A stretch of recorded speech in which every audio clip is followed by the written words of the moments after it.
Greetings, dear friends. Welcome to this live stream for Empty Cloud Monasteries. I'd like to begin by paying homage to our teacher, the Buddha. Namo tassa bhagavato arahato samma sambuddhassa.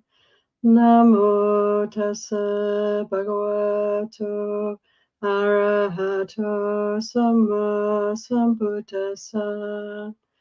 Namo tassa bhagavato arahato samma sambuddhassa. Buddhaṃ Dhammaṃ Sanghaṃ Namasami. So welcome those who are joining the live stream, and to those of you who join later on, big welcome also. And I chose a topic for the talk today, which is the wise gatekeeper. And I'd like to speak about this topic in the context of various suttas that the Buddha gave and others gave, using the simile of the gatekeeper, and to really consider this in a way encouragement for us to practice vigilance and to practice continuously. So as my teacher Goenkaji used to often say, continuity of practice is the secret of success. And so this continuity is important, to be continuously mindful, continuously vigilant, to be prioritizing our awareness, our intention to practice for liberation. Can we do this? Is it possible to maintain this kind of purpose, sense of purpose, or sense of right view, bringing in and applying right view to our situation moment by moment? And I think this is doable. I feel we can do this. We don't have to be monastics to have a continuity of practice. We don't have to have peaceful, calm, solitary conditions necessarily, although these things can be very helpful, of course. It's not always possible for us to experience meditative conditions for our practice. So can we practice off the cushion, off the mat? Can we be practicing continuously in our everyday lives? And I really feel we can, and that what's helpful for us is to have some sense of how to practice, how to, in a way, prioritize our attention so that we're applying wise attention. We're like the wise gatekeeper. So the simile of the gatekeeper comes in so many suttas. I've put references here. Various teachings. I really recommend you just jot down the sutta numbers and have a look, because they're varied, these similes. There's some standard phrases and concepts here, but also many variations on the simile of the gatekeeper. But essentially, in all these suttas, and also in the excerpts from the long suttas from Digha Nikaya, there are sections which describe this simile of the gatekeeper, who is guarding the sole gate of a citadel, a fortress, with great ramparts, a protected zone for people to be safe.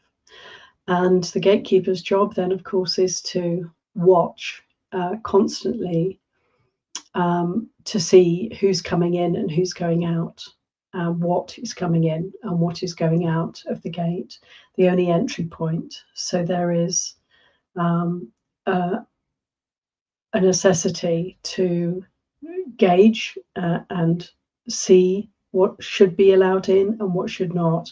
And when things are okay, it's okay for certain people and material things to enter the citadel, the fortress, then they can be allowed to come in.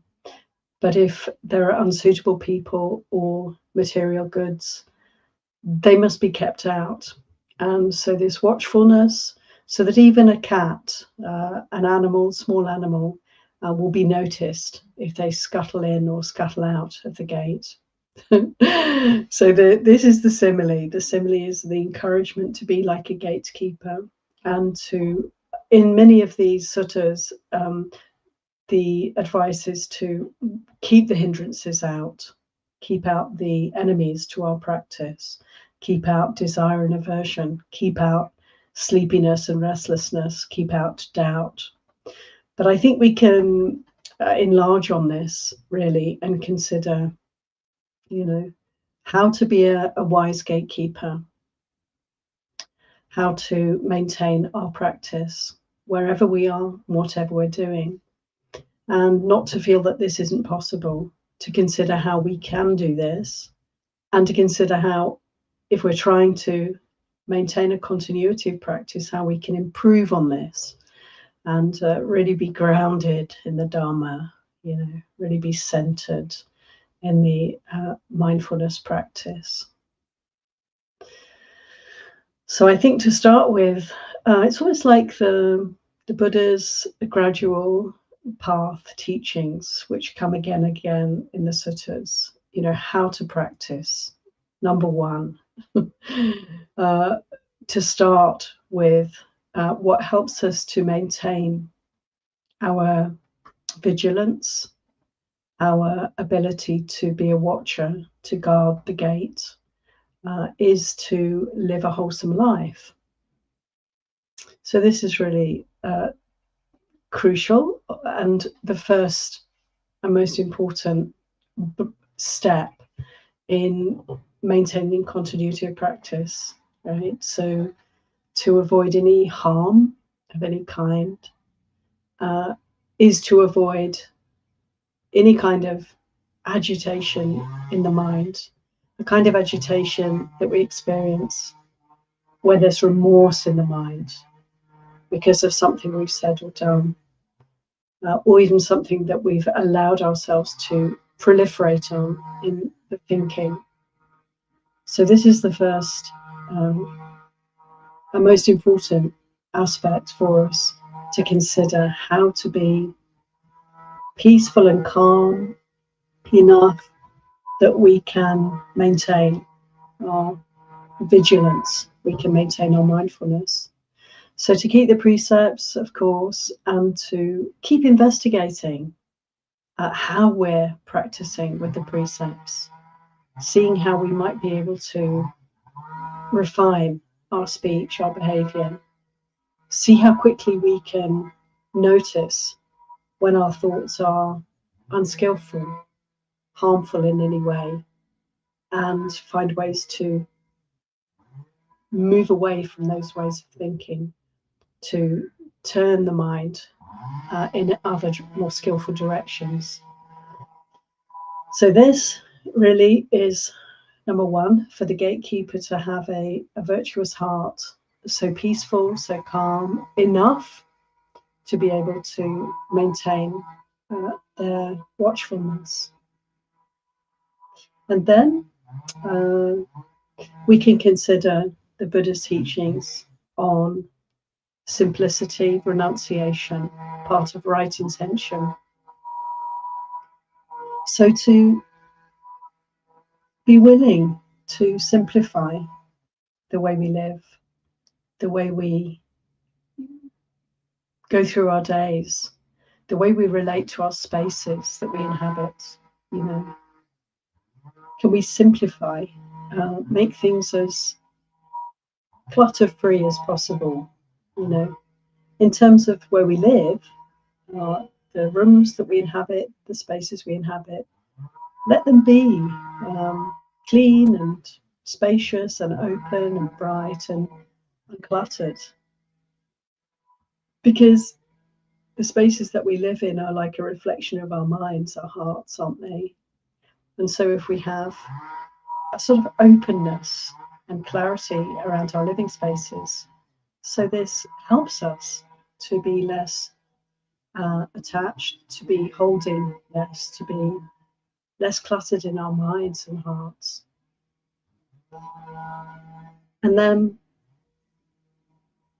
to make our kind of schedule, you know, our daily activities and responsibilities and duties and hobbies and interests and so on, to not overfill our hearts and minds with all of these ways of being, ways of spending our time. So we can just consider this, you know, how to, in a way, make space in our day, how to not be constantly kind of running from one activity to another, or to be overburdened with duties and responsibilities. And I know that for many of you, you may feel, well, I have to do this, this, and this. I am overburdened with responsibilities. Yet, you know, we can still consider the possibility of simplifying and giving ourselves less to hold. Over time, it may not be possible to make changes immediately, but this is a consideration, how to simplify our lives, in short, how to practice renunciation. Because if we can reduce the amount of mental and physical activity, then we have a chance to, in a way, move more into spending more time in a contemplatory way, contemplating life, you know, sitting back and observing the situation. This is meditation, isn't it? To be able to stop and to let go of the stream of the momentum of our karma and to observe, to see just where we are and to grow wisdom as we investigate the Dharma. So this is another way to enable the gatekeeper to be present, you know, to be watchful, to be here, to be at the gate, to be on duty, for mindfulness to be at the front, in the forefront, our priority. And then, you know, we also have many relationships in life, family, friends, sangha, so many interactions. We are social beings. We're surrounded by others most of the time, aren't we? And so this aspect of our lives can be very tricky for people. People often say, well, how can I maintain mindfulness in conversation when I'm surrounded by people and engaging with people, engaging verbally, emotionally, mentally with people, others? And this is often a tricky area for us. A great teacher over there in the US, Gregory Kramer, has developed wonderful resources to help people to practice what he calls insight dialogue. Highly recommend checking out Gregory Kramer's teachings. He's written a few books and very relevant for everyday life as practitioners, how to live the Eightfold Path in our everyday life, how to bring it in, how to live fully within these 8 fields of practice, the Eightfold Noble Path. So he speaks about insight dialogue a great deal and teaches how we can relate verbally, how we can engage with others and maintain mindfulness. And he gives many pointers, kind of obvious things in a way, but things that one can forget in relationship. And so ways to remind ourselves to be focusing on staying centered, staying mindful, being aware of the body, of this one, even as we relate to the other. And these kind of guidelines are like things like pausing, taking time, breathing deeply, staying embodied, listening with the whole body, and speaking the truth, speaking from the heart, which is another way of developing our sila, our virtue, to be really genuine and authentic in our communication. So there are ways, there are teachers who focus on dealing with maintaining our mindfulness in relationship. But one thing I'd like to bring in also is, can we simplify the way that we relate to others to enable us to stay on the path in our relationships at all times?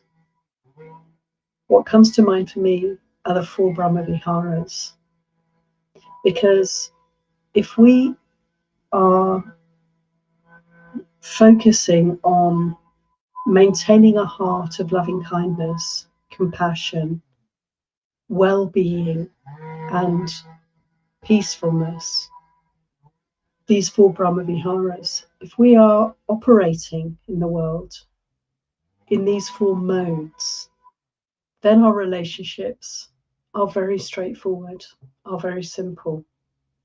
We're simply here to be a friend to others, to be kind, to be peaceful, to serve, in short, to serve others. When we're around others, when we're in relationship, how can I give of the best? How can I maintain a heart of loving kindness? And if this is our focus in relationship, friends, then it's not so difficult to maintain the continuity, the watchfulness, to be the gatekeeper, to be mindful, because we are not veering into any kind of complexity. We're not veering into confusion or distraction. We have a clear kind of aim when it comes to relating to others, which is to maintain the four Brahmaviharas, where there's suffering, compassion, always loving kindness, where there's good fortune, joy, you know, a sympathetic joy, and where there's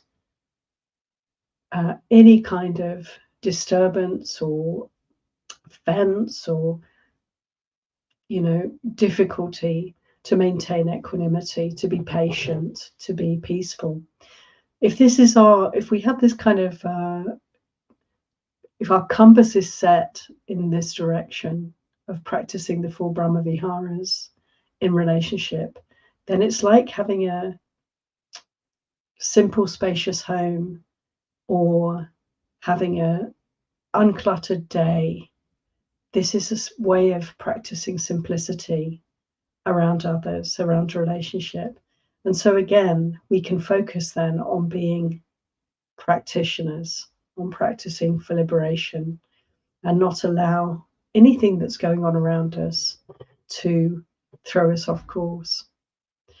And in a way, what I'm talking about is the hindrances, because what throws us off course is always going to fall into one of the five categories, the five hindrances. It's quite interesting. But before I speak about the hindrances, I think I'd like to bring in another aspect of the Buddha's teaching on path, how to practice, and that is sense restraint.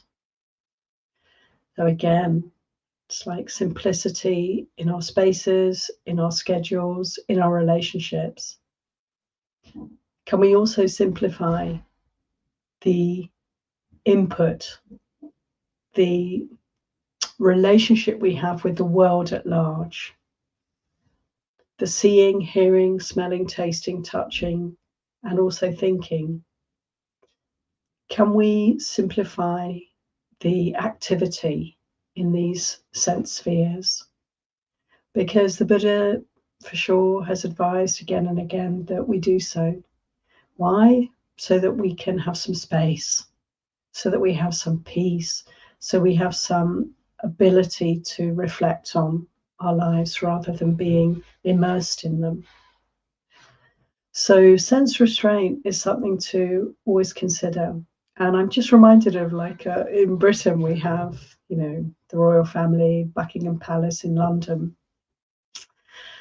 is one of their main sort of habitations. And they have the guards all around the palace. Genuinely, they are guarding that place, but also there's a lot of kind of, it's a kind of a tourist attraction, as many of you all know. And so they wear these remarkably eccentric uniforms. And they have to stand in little sentry boxes in their very, unfortunately at this time of year, very hot uniforms with great big bearskin, I could call them hats, headgear. And and one of them actually unfortunately passed out a couple of days ago because Britain's having a little heat wave at the moment, and poor guy was obviously just so overheated in all this regalia that he was wearing that he just collapsed. But anyway, the sentries at Buckingham Palace will stand very, very still, and they have a gaze that is straight ahead, focusing perhaps on something in the distance, but it's unwavering, an unwavering gaze, and the posture is very upright, very poised, but very, very still. And that's their job, just to stand there without moving a muscle for many hours at a time. And when it comes to our practice, friends, we don't have to be rigid in this kind of a way. We don't want to enforce anything on ourselves, actually, because, as you probably know, it doesn't work. If we try and force things, push ourselves, we'll always have this rebound effect. So we want to be very kind, gentle, but firm in our practice, practicing the right amount of effort, which is a whole other topic, but I may come back to it today. But not to be rigid, not to be forcing ourselves, but nevertheless to have a real attentiveness. How to avoid distraction and to be able to be really present, still inside, and watchful, to be the gatekeeper, the wise gatekeeper. Well, sense restraint is very important to consider on the path of practice. And you can see in everyday life how we do have moments of choice again and again, whether to pick up a novel, get back onto the phone, call a friend, get involved in some new thing, move towards more input. And it's always a choice whether to move in those directions or whether to notice that impulse. We want to really notice the impulse to do, to be, to become, that momentum, getting away from. When we have any kind of impulse to do anything, to say or to think, then we want to notice that and recognize in that moment of awareness that we do have a choice, and make the choice more often, perhaps, toward not needing, not following that impulse, and just see what happens then. And this opportunity to practice sense restraint enables us for sure to be more mindful, to be more present, to give more space for practice. So considering sense restraint, another way of simplifying really our lives and making room for development on the path. And then the hindrances. So speaking about energy and how to apply energy, effort in our practice, but not to overdo, is very much, again, relating to the hindrances. So now I'm going to speak about the hindrances and how they can really be our friends in terms of encouraging us to keep this continuity of practice going, because we can make our day, friends. If we want to be mindful throughout our day, if we want to have this continuity, if we want to be the gatekeeper, present and on duty at all times for practicing, then we can help ourselves enormously to do this by paying attention to the hindrances, bringing them to mind, considering.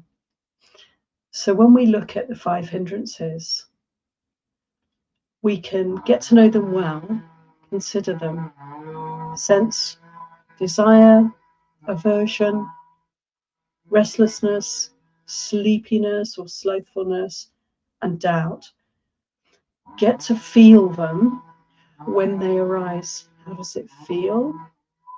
How does it feel in the body when I'm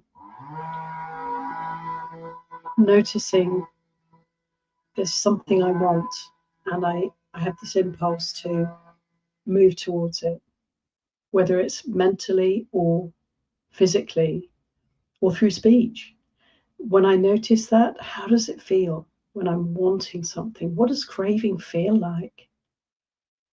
What does the desire feel like in the body? When we really pay attention, we can also, through our meditation practice, get very familiar with desire and how it manifests. And then when it starts to come in, we can catch it very early and attend to it. So it's again, like I was saying before, the sense of momentum or impulse can arise, and then we have a choice whether to follow or whether to get very still and attentive and watch that impulse. And what it does, of course, is it arises and it passes away. And every time we kind of are able to stop ourselves, to have the stillness and the presence, the watchfulness, to be standing at the gate, whenever we have this ability, we can see how we are not that desire. That desire is an energy, and that energy comes and goes. We have that little bit more freedom. It's a beautiful taste of freedom that we can have whenever we're able to observe our experience in this way. To be the gatekeeper is to be free, is to be free, is to be recognizing that all that's happening within and around us is Dharma. Dharma's arising and passing away. It's a flow, and we're not that. This freedom, this capacity that brings wisdom in its wake, strengthens our practice further. And so we become more and more able to maintain this kind of vigilance in our lives. So we're watching the heart and mind, seeing the hindrances arising and passing. The same with aversion. When aversion comes up for us, we can be in the middle of our everyday lives and still have the radar looking out for any aversion arising here.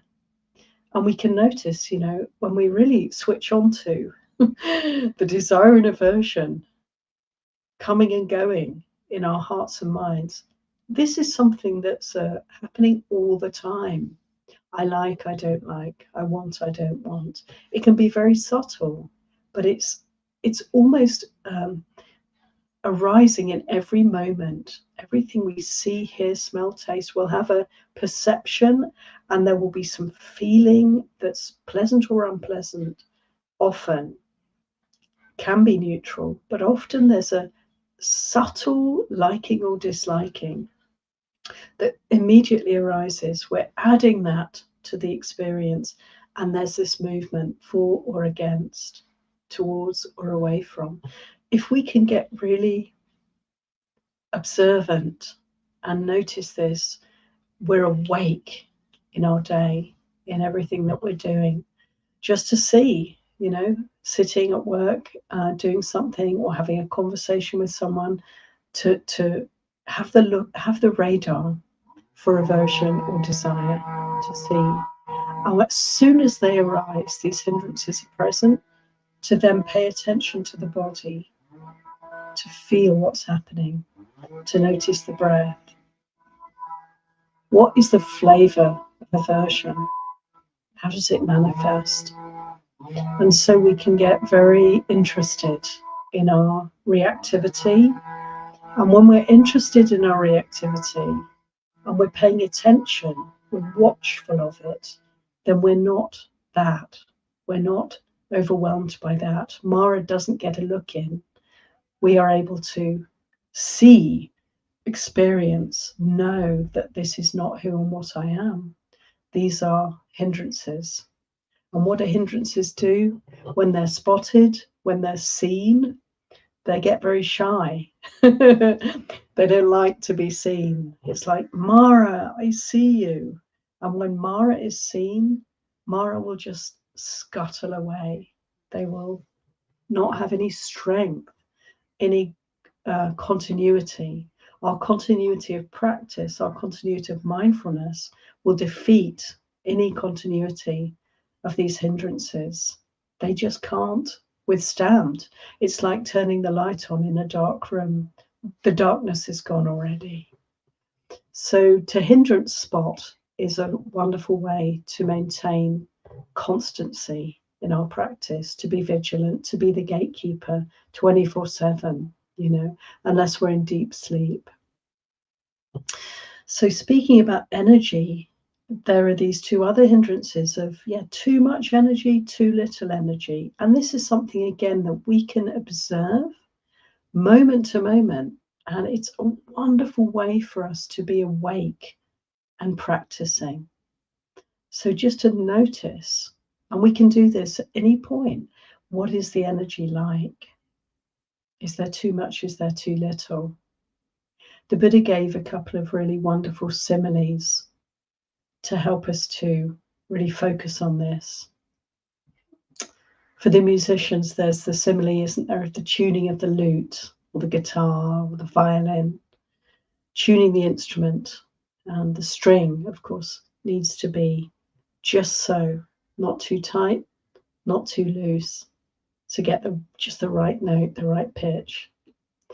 Another simile I really love is right at the beginning of Samyutta Nikaya. I think it's the very first verse, or very close to the beginning. The simile of crossing the river. So to be gauging our energy in this way, imagine a person who's trying to cross a river that's in full flow. If they approach it too slowly and they're taking their time, they'll lose energy and they'll be swept away. They won't get to the other side of the river. And on the other hand, if they plow ahead and just strive to get to the other side as quickly as possible, push themselves, then they'll get tired and lose energy and be swept away. The Buddha said to cross the river, to get to the other side, one needs to apply just the right amount of energy so that one can maintain, one has the stamina, one isn't getting overly fatigued, and one isn't going too slowly and finding it impossible to maintain the energy to take one across. So not too much, not too little is the gist of these similes. And to find the balance, it's like walking on a tightrope, you know, balancing act.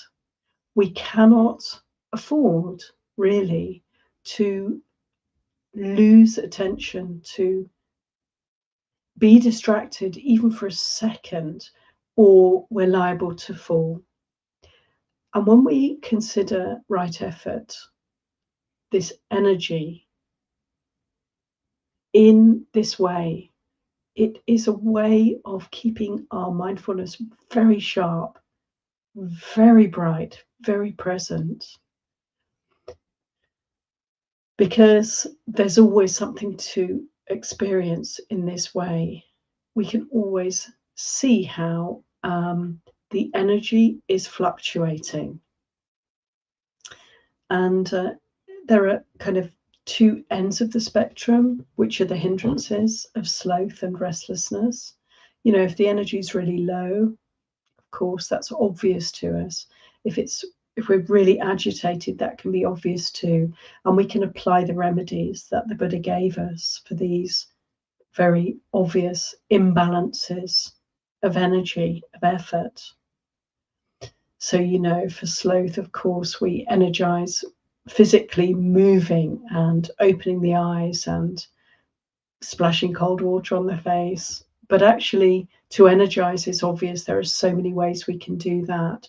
When there's restlessness and agitation, the remedy is a little less obvious, but it is to settle the mind, to put aside as much as we can the complex, the active, the agitating, and to simplify by focusing on one thing, by settling, actually allowing ourselves to, if we're running, to walk, if we're walking, to stand, if we're standing, can we sit, if we're sitting, can we lie down? And in this way, physically, but also one could extend this as a simile to the mental realm. Can we slow down? Can we bring the mental energy in and make it one-pointed? And we can do these things more often than not, even if we're in the middle of a busy working day and the mind is very restless, and we notice that and we feel what that's like. Can we have a pause and just take a few deep breaths?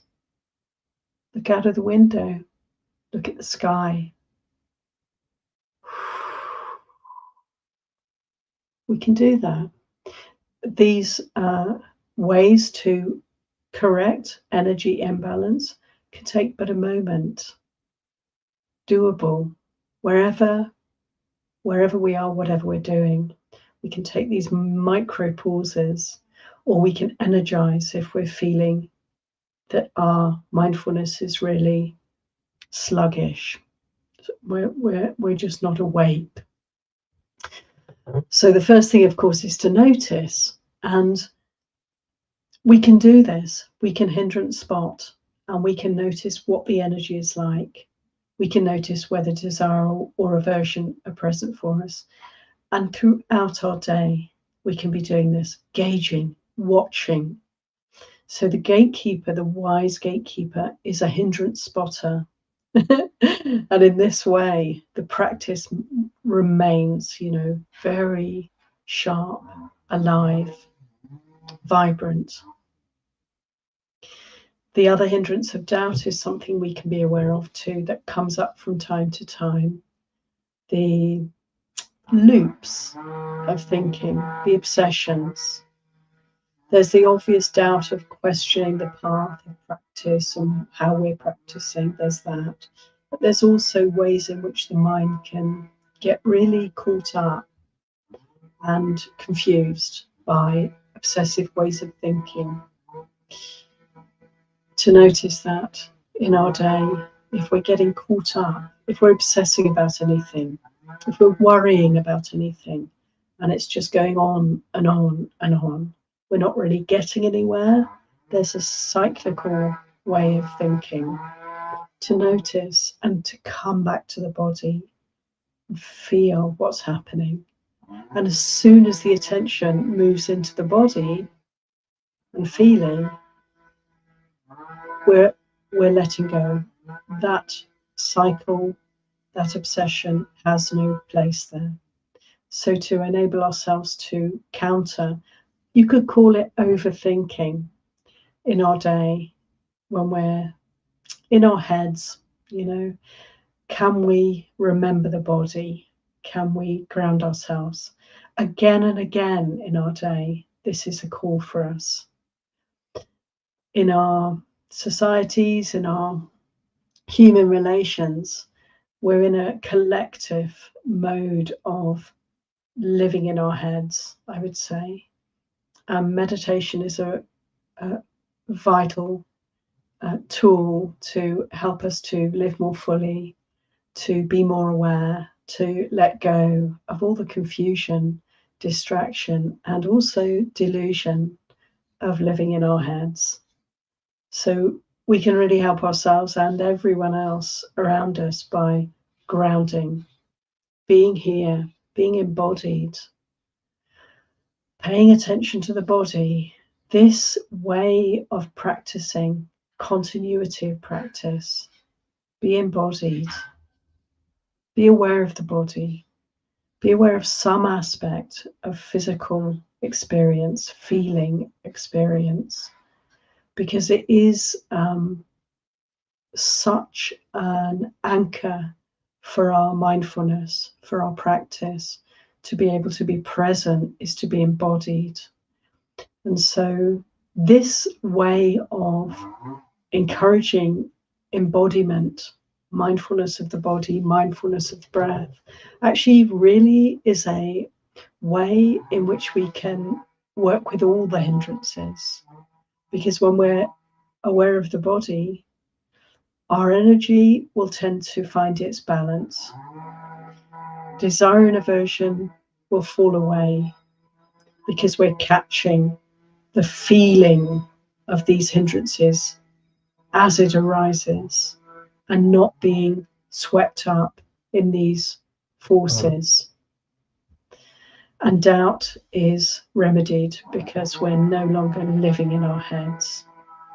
And so embodiment is a vital characteristic of the wise gatekeeper, friends. Let's remember this. So all these things I've spoken of, all these ways of maintaining vigilance, maintaining mindfulness, having a continuity of practice, just consider all these ways. And there may be some aspects that are very well practiced, that we have a handle on, and other aspects that may need some development. So we can consider, you know, where are their weak spots, where are their strengths, and how we can bring more attention to the weak spots and nurture and celebrate the strengths and allow them to continue to grow. So considering virtue, considering the peace and well-being that that brings for us, enabling us to practice in a more continuous way, considering renunciation, simplifying our lives, our spaces, our schedules, so that we have more space for practice, more time to reflect, to develop that watchfulness in our everyday lives, to consider sense restraint, to consider how we relate to others, and can we really polish and make that skillful so that we're simply manifesting the Brahmaviharas, kindness, compassion, well-being, and peace in our relationships with others. So we simplify, purify our relationships. They're not a source of distraction for us. They're a way in which we can serve and develop good qualities on the path of practice. And considering the hindrances and how we can be alert, looking out for the hindrances at all times, so that we, as the wise gatekeeper, are noticing the visitors who are not welcome and not allowing them to gain entry. So these are just a few reflections on the simile of the gatekeeper, which I hope may be helpful. And as I say, there are a number of excellent suttas which we can consider, which offer various colouring around the simile of the gatekeeper for us. Beautiful suttas and worth looking at. The first one, Nalanda Sutta, is very lovely. It's where Sariputta is praising the Buddha, saying, I cannot see that there is any other person in the world who has the direct knowledge that you have of liberation and all the good qualities of a Buddha, Sammasambuddha. I don't think there's ever been anyone in the past, or there will ever be anyone in the future who will have these qualities to the extent that you have them. It's a beautiful sutta praising the Buddha, Nalanda Sutta. And the Buddha questions Sariputta, how do you know? How do you know? Can you encompass my mind with your mind? And what about all the Buddhas of the past? Did they not have the same qualities and the same direct knowledge that I have? And what about all the Buddhas of the future? Will they not have the same knowledge that I have, the same insight, the same good qualities? And it's really lovely. I'm going to read you a little bit from this sutta to finish. So the Sariputta says in response,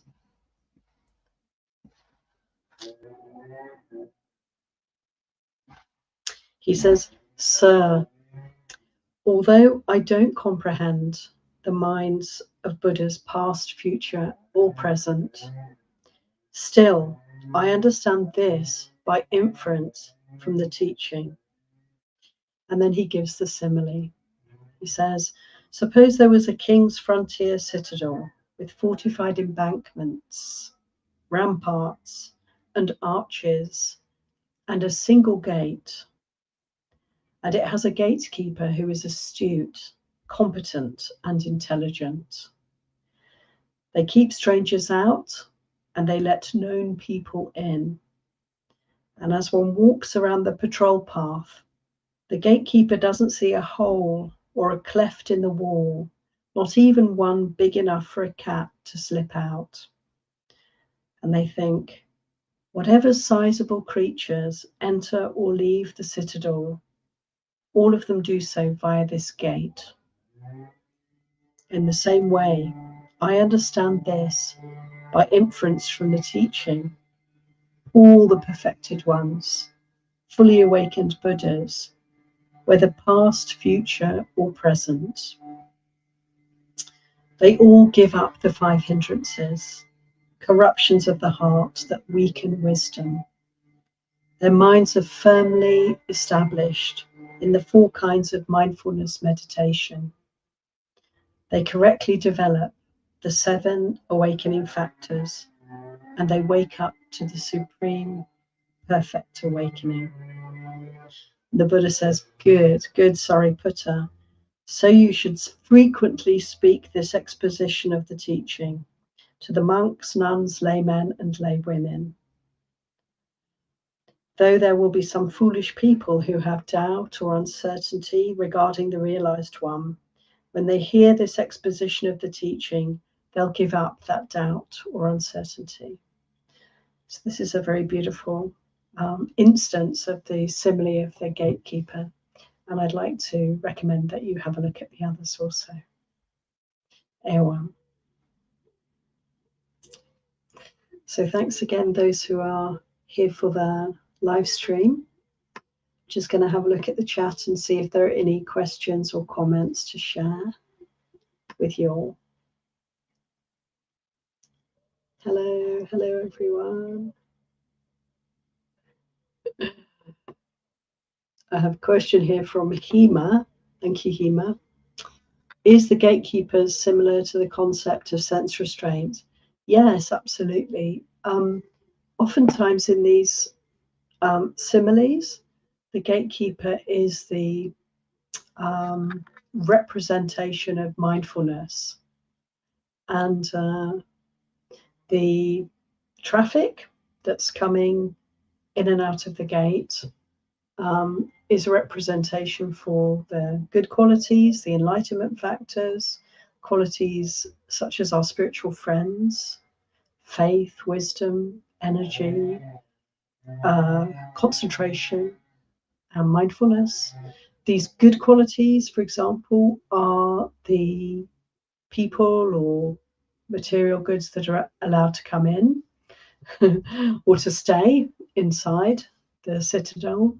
And the hindrances are those qualities that are not welcome.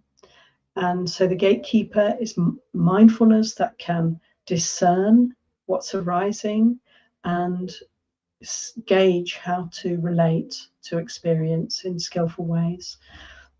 So to let go of the hindrances or to apply the remedies to the hindrances as needed. Oftentimes, if we are alert and aware of the possibility of hindrances, so we have in our understanding this radar to spot the hindrances through experience, we get very good at this.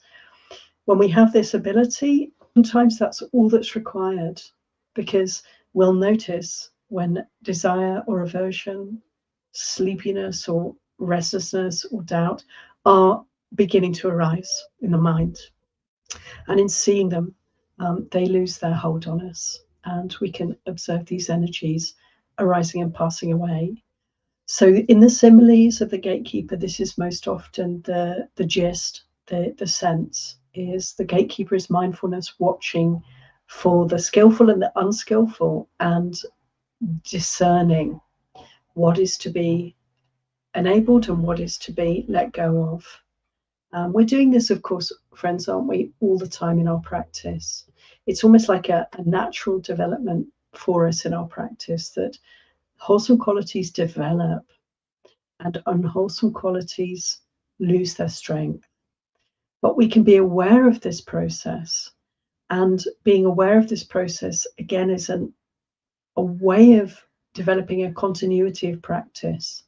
Also, being aware of this process enables us to strengthen its occurrence, to, in a way, give ourselves ever more ability to very quickly discern how to relate to experience and to be very sharp, very, very quick in this.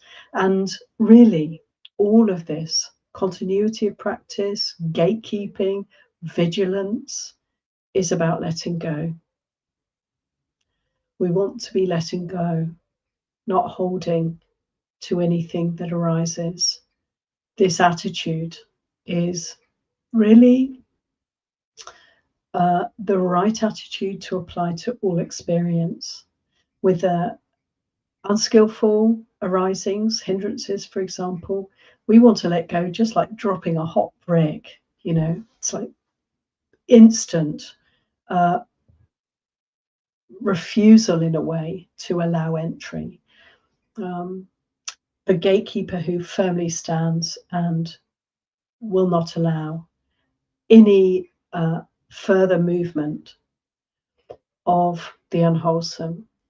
And then wholesome qualities will take care of themselves, friends. We don't need to hold on to them. They're not personal anyway. They're not ours. No experience is to be held on to and reified and made into something personal. So again, our attitude needs to be one of letting go. And quite naturally in our practice, the wholesome qualities will develop. They'll take care of themselves, and the unwholesome qualities will not get a look in. And this is the way of practice. And the more we can be alert and aware of this process, the more we can enjoy, experiencing this process, being here, investigating the Dharma. It's delicious, isn't it? It's like we want to make this our priority. We want to be present.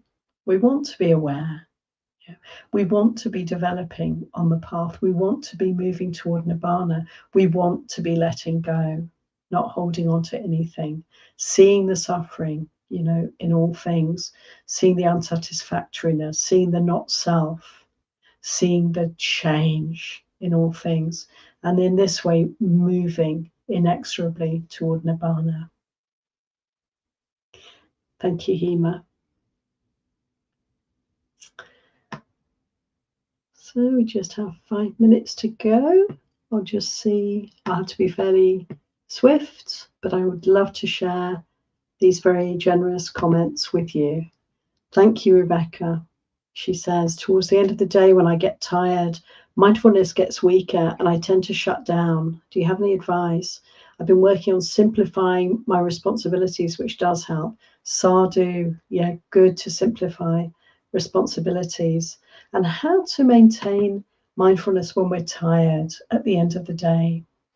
The kindest thing we can do, I feel, is to, yes, simplify, Rebecca, so that we may have tendencies to want to be entertained, just to sort of sit back, switch on the TV or the Netflix or the radio or whatever, and just let it wash over us, to have some sort of entertainment so we don't have to do anything. We can just be a blob, relaxing.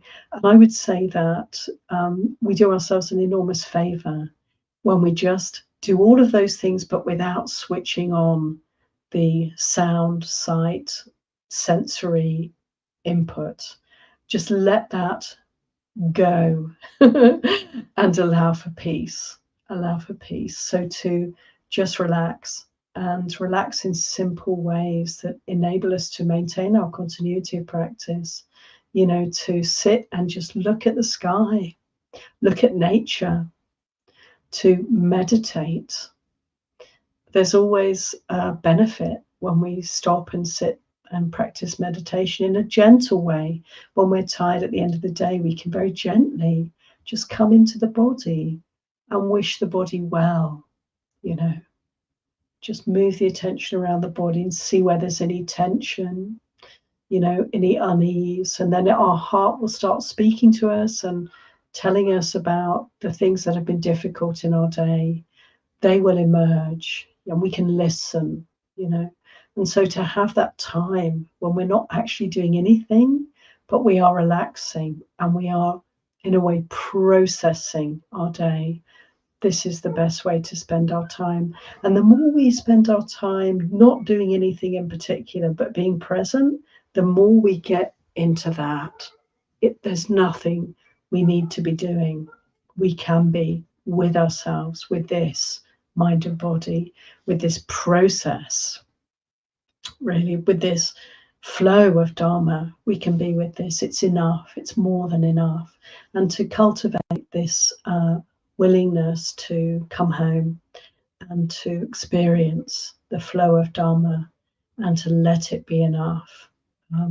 And then, however tired we are, we can be the wise gatekeeper, learning from everything, growing in wisdom, growing in peace, growing in well-being. Thank you, Rebecca. And Skra says, can you please help with how to keep the gates when one's under pressure and under weak willpower? I found it extremely hard because sensual pleasure gives satisfaction immediately. Yeah, it can be very difficult to restrain ourselves and not to reach out and get whatever treat we may perceive we're reaching for. And it's okay, to observe all of this is the first thing.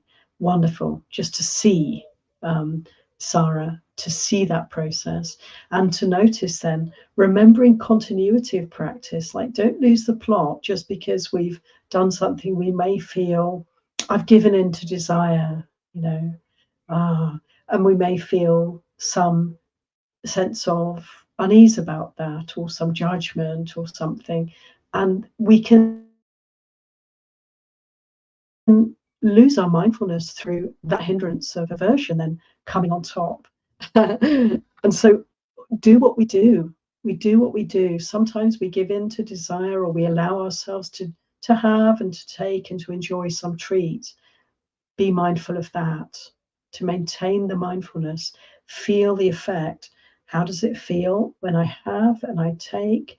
And how does that feel? And then what happens? And when we really pay attention, so letting go of any past issues around what's happened, just be present for what's actually happening. When we really pay attention, we can notice so much. Like, it's not that great, actually. For instance, we might notice that. We might notice what's happening in the body after we've indulged in some sense pleasure. What's it like? You know, how does that feel? So to continue to be mindful and to go with the flow, you know, and we learn so much. And then next time the same experience arises, we may relate to it in a different way. We may not. We can keep observing and see what happens. And slowly but surely, the process of mindfulness leads us to letting go and gives us more of a handle on the impulses that drive us. And it's natural for us to want to be free from those impulses. It's natural for us to want to be able to choose, to be able to go with true well-being and happiness. And so we very naturally incline in the right direction. So just stay aware and observe and notice every aspect of these experiences, Samra, before, during, and after. Thank you. And okay, we're a little bit over time, so I'm going to be very, very brief now. Try. Hema, thank you, Hema. Says, after getting sense pleasure, there's always a feeling of regret. How to deal with that? That's so interesting. It's kind of what I was considering just now, speaking about the observing of what happens before, during, and then after. And I think that's so interesting that we can often feel it's a kind of anticlimax or something. It's like, I longed for that thing, I've got it, wonderful, I have it. It's like, oh, was that it? Is that, oh, a sort of disappointment, a sort of disillusionment. It's wonderful to notice that. So to notice that regret, yes, make much of that and feel it out. What's it like? How long does it last? Remember it, you know, really investigate. That's what I would say. That's the way to deal with it. Continue to be mindful and investigate it. Thank you, Hema. It's the short answer. Sorry. Okay. And just one last comment, 2 comments from Kit. Thank you, Kit. Watching is how I've been getting over road rage. I noticed that a driver acts, fear sparks in my mind, and that spark rapidly rushed into anger. It's exhausting work stopping it at the gate. But noticing the start of it and settling my mind is working inch by inch. But it's arising less every time. That is just plugging in my computer, excuse me. That is wonderful, Kit. That is wonderful. Thank you, because this wonderful example is just a great way to conclude this gathering, I feel. That's how it is. It's difficult to be the gatekeeper. It's difficult to maintain that stillness, that poise, that willingness to keep out the unwelcome, to allow only that which is wholesome to come in. And yet we can do it, yes, if we really continue to pay attention and get really skilled at noticing the, in a way, thin end of the wedge, like the start of the hindrance arising. Sadhu to you, and all the best with that. I think there are so many ways in which we can investigate, friends, and indeed every experience is an opportunity for us to practice the path. And so may we, maintain continuity of practice and constant vigilance, be the wise gatekeeper. Thank you for your kind attention. Let's finish by offering 3 sadhus out of respect for our teacher, the Buddha. Sadhu, sadhu, sadhu, anumodami.